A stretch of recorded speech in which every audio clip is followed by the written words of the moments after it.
Next up, we have Emmanuel Mimshak Obioha, representing Drake University.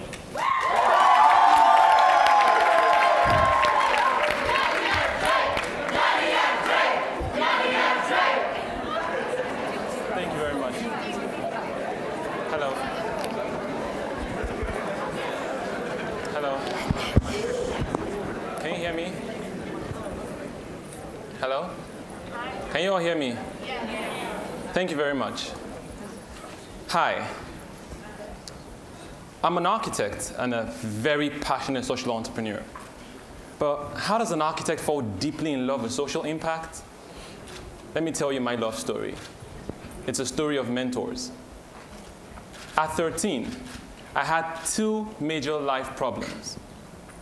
One was the fact that I was being raised up by a single mother and we had myriads of financial challenges. And two, I had a crush on this girl. And I really needed to impress her.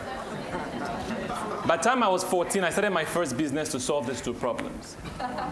I made handmade cards and cakes to impress the girl, and I commercialized this, selling to family, friends, and neighbors to make money for my family. And I did this because I met a mentor by name Pastor Kingsley.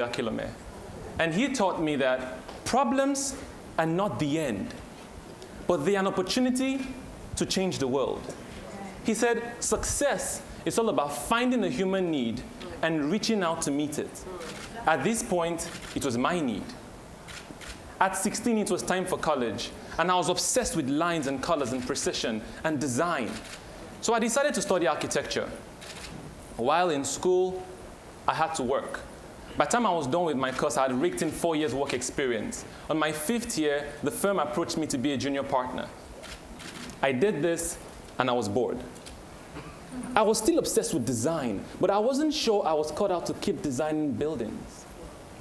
At this point, I met my next mentor. His name is Mr. Kola Aino. And he taught me that it's not just enough to see problems as opportunities and take a hold of them, but I also have a responsibility to make opportunities available to others. He said life is all about impact and expansion. And together, we've created Nigeria's premier full-service tech incubator out of the heart of Nigeria, Abuja. And we'll be accepting our first cohort of startups in a couple of days. I still co-own my architectural practice, and I run a nonprofit that helps young people see opportunities by organizing trainings in leadership, success, and entrepreneurship for high school kids and university undergrads.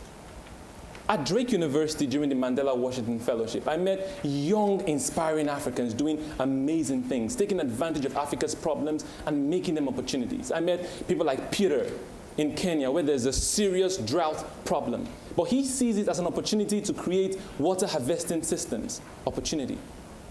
I met Rosalia from Namibia, where there is a serious waste problem. But she has decided to take all that waste and make fertilizers and energy. Opportunity. I met Fernando from Angola, where there's a rising unemployment rate among young people. Problem. But he sees it as an opportunity to build a virtual incubator to help young people build businesses.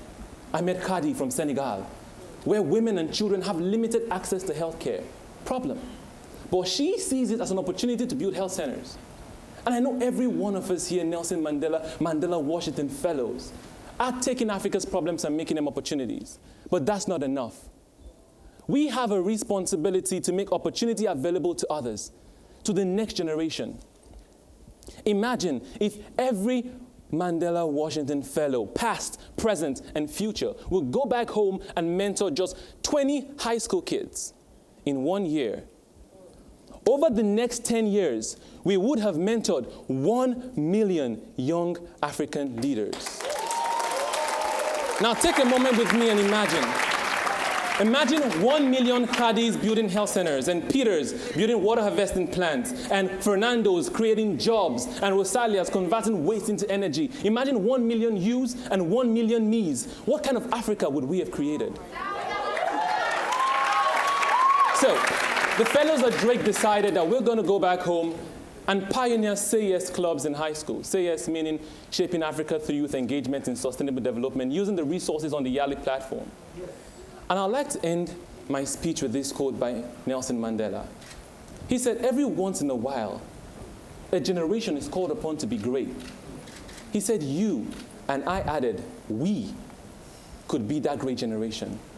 Why don't you all just say yes?